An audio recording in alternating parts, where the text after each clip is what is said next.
কৃষি প্রধান জেলা হুগলিতে ইতিমধ্যেই রেমাল এর কমলা সতর্ক জারি করা হয়েছে। রবিবার সকাল থেকেই জেলা জুড়ে বইতে শুরু করেছে ঝোড়ো হাওয়া। ঝড়ের হাত থেকে ফসলকে রক্ষা করতে সিঙ্গুর সহ জেলার সমস্ত কৃষি প্রধান এলাকায় জেলা কৃষি দফতর থেকে মাইকিং প্রচার চলছে। অন্যদিকে রেমালের কারণে চিন্তার ভাঁজ চাষিদের কপালে।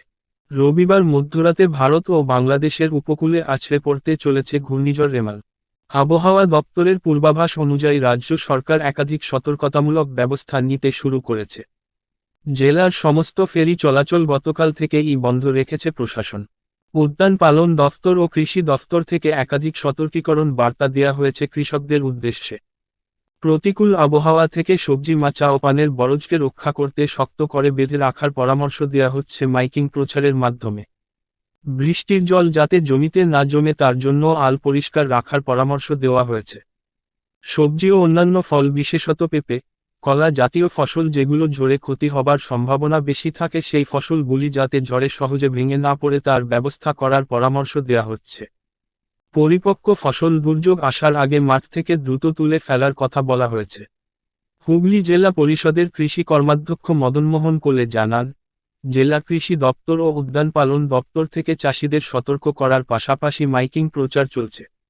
পাকা লিচু, আম যেমন তুলে ফেলার পরামর্শ দেওয়া হয়েছে তেমনি তিল, বাদাম সংগ্রহ করার কথা বলা হয়েছে। যদি ব্যাপক ঝড় হয় তাহলে চাষবাস অনেকটাই ক্ষতিগ্রস্ত হবে, তবে চাষিদের চিন্তার কোন কারণ নেই। সরকার তাদের নিশ্চিত সাহায্য হাত বাড়িয়ে দেবে। সকাল থেকে শুরু হয়েছে সিঙ্গুর ব্লক কৃষি দফতরের উদ্যোগে গ্রামে গ্রামে ঝড়ের সতর্কবার্তার জন্য মাইকিং। ইতিমধ্যে কৃষকরা আতঙ্কিত, কারণ ঝড়ের গতিবেগ বেশি হলে কাটা ফসলের মধ্যে পটল, ঝিঙে, চিচিঙ্গা, ক্ষেতের মাচা ভেঙে গেলে ব্যাপক ক্ষতির মুখে পড়বে কৃষকরা। পাশাপাশি বাদাম চাষের জমিতে বৃষ্টির জল দাঁড়িয়ে গেলে চাষে ক্ষতি হবে। তার জন্য চাষিরা ক্ষেত থেকে অপুষ্ট কাঁচা বাদাম তুলে নিতে বাধ্য হচ্ছে। তবে কৃষকরা ভগবানের উপর ভরসা করে রয়েছে। ঝড়ের দাপট কম হলেই বাঁচানো যাবে পটলের মাচা। ভারতীয় আবহাওয়া দপ্তরের বর্তমান প্রকাশিত আবহাওয়া বার্তা অনুযায়ী 26শে মে 2024 রবিবার রাতের দিকে পশ্চিমবঙ্গের উপকূলবর্তী জেলাগুলোতে সাইক্লোন রেমাল আঘাত আনার সম্ভাবনা আছে। এর প্রভাবে দক্ষিণবঙ্গের জেলাগুলোতে 26 থেকে 27 মে 2024 মাঝারি থেকে অতি ভারী বৃষ্টির সম্ভাবনা আছে। এই পরিপ্রেক্ষিতে এইসব এলাকার কৃষকদের উদ্দেশ্যে জানানো হচ্ছে যে অযথা আতঙ্কিত হবেন না।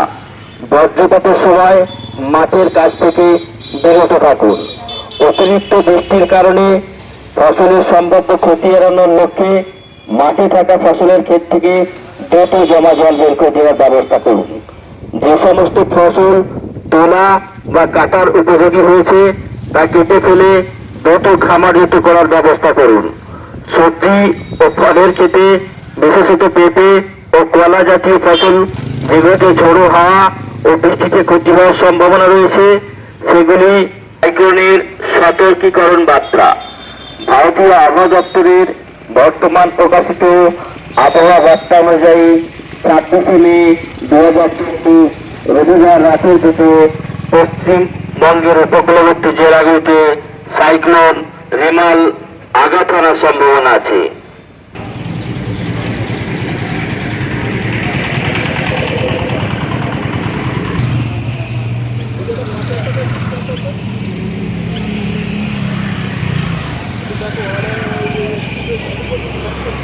আর আতঙ্কিত আছি ঝড়ের প্রভাবটা কতটা পড়ে।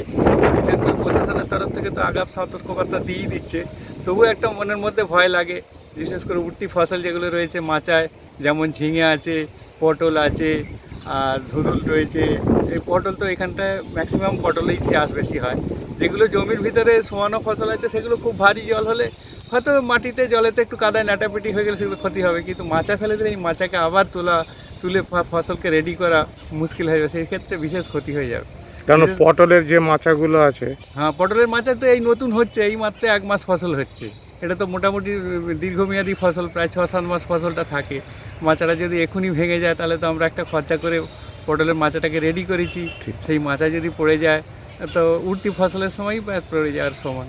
এগুলো তো ক্ষতিরই আশঙ্কা যথেষ্ট রয়েছে। মানে ভগবানকে কি ডাকছেন নাকি? হ্যাঁ, ভগবানকে 100 বার ডাকছি যেন ব্যাপক গতিতে ঝড়টা না হয়। অল্প স্বল্প মোটামুটি 30-35 কিলোমিটার ঝড়টা হলে তাহলে ক্ষতির অতটা আশঙ্কা থাকে না। আমরা মাত্রা সেভাবেই শক্তি দেবে বা জব্দ করে শক্তিশালী করে তৈরি করি বাঁশ টাস দিয়ে। এবার যদি ধরুন 90-80 হয়ে যায়, সেখানে তো মানুষ কি ঠেলে ফেলে দেবে আর মাচা তো দূরের কথা।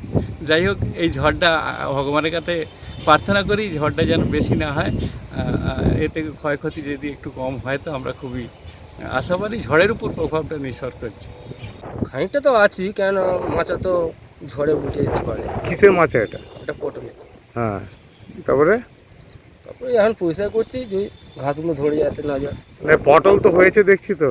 হ্যাঁ, হয়েছে, এই আরাম করেছি। তাহলে তোর যদি ঝড়ে কি হবে? ঝড়ে যা হবার হবে উপরওয়ালা যা করবে করবে, সে তো মানে আমাদের কিছু হাত নেই। মানে ভয় রয়েছেন নাকি? ভয় বলতে উপরওয়ালার উপর ইচ্ছা। না না, এই যে ক্ষেত যদি আবার নষ্ট হয়ে যায়? নষ্ট হয়ে গেলে সবের যাবে। তাই পটলকে তুলে ফেলছে নাকি চাষিরা?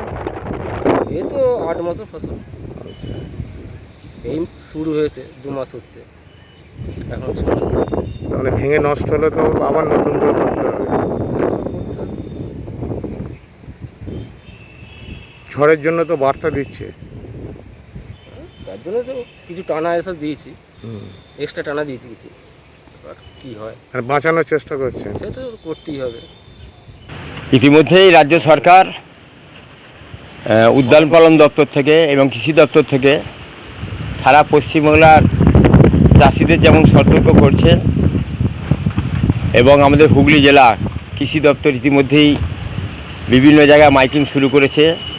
চাষিদের সতর্ক করে দেওয়া হচ্ছে, কারণ দুটো দপ্তর থেকে, একদিকে কৃষি দপ্তর, একদিকে উদ্যান পালন, দুটো দপ্তরই আমাদের রয়েছে। সেইখানে ধরুন এখন পরিপক্ক লিচু, সেগুলো যাতে সেই পরিপক্ক লিচুকে তুলে নিয়ে যায়।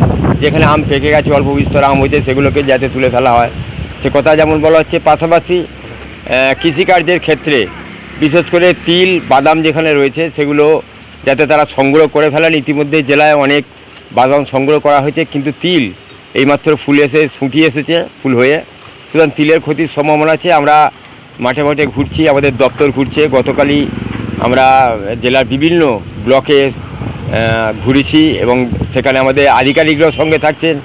আধিকারিকরা চাষিদের বলছেন যদি বেশি বৃষ্টিপাত হয় যাতে নালীগুলো কেটে রাখা যায়, জল যাতে তিল ক্ষেত থেকে বা বাদাম ক্ষেত থেকে বেরিয়ে যায়, এবং পটল বা অন্যান্য বেগুন ইত্যাদি সবজি যা আছে সেগুলো যাতে বাঁচানো যায় সে কথা বলা হচ্ছে। পাশাপাশি বৃষ্টি থেমে যাওয়ার পর যে সমস্ত কীটনাশক প্রয়োগ করলে সেই চাষগুলোকে বাঁচানো যাবে সেগুলো আমাদের কৃষি আধিকারিকরাও পরামর্শ দিচ্ছে। এবার কৃষকরা তো এই ফলে অনেকটাই দেখা যাচ্ছে তারা আতঙ্কিত আর কি। এবারে তো সবজি তুলনামূলক এই অতিরিক্ত রোদের কারণে বা তাপপ্রবাহের জন্য এরপর ক্ষতি হচ্ছে। এবারে তাপপ্রবাহ অনেক বেশি ছিল, ফলে অনেক যেগুলো সবজি হবার কথা অনেক মার খেয়েছে, অনেক সবজি হয়নি, উৎপাদন অনেক কম হয়েছে। এরকম একটা পরিস্থিতিতে বিশেষ করে আমাদের এই জেলাতে এখানে তিল, সরষে, বাদাম, পটল, ঢেঁড়স, ঝিঙে, বেগুন, একদিকে কলা গাছ রয়েছে। তাতে আমরা মনে করছি যেভাবে ঝড়ের কথা বলা হচ্ছে, সতর্ক করা হচ্ছে, যে ব্যাপক পরিমাণ ঝড় হলে চাষিরা অনেকটাই ক্ষতিগ্রস্ত হবে। আমরা কৃষকদের পাশে আমাদের সরকার চিরকালই রয়েছে, এবং আশা করি যদি ব্যাপক ক্ষতিগ্রস্ত হয়ে যায় আমাদের সরকার নিশ্চয়ই চাষিদের পাশে থেকে তাদের সহযোগিতার হাত বাড়িয়ে দেবে।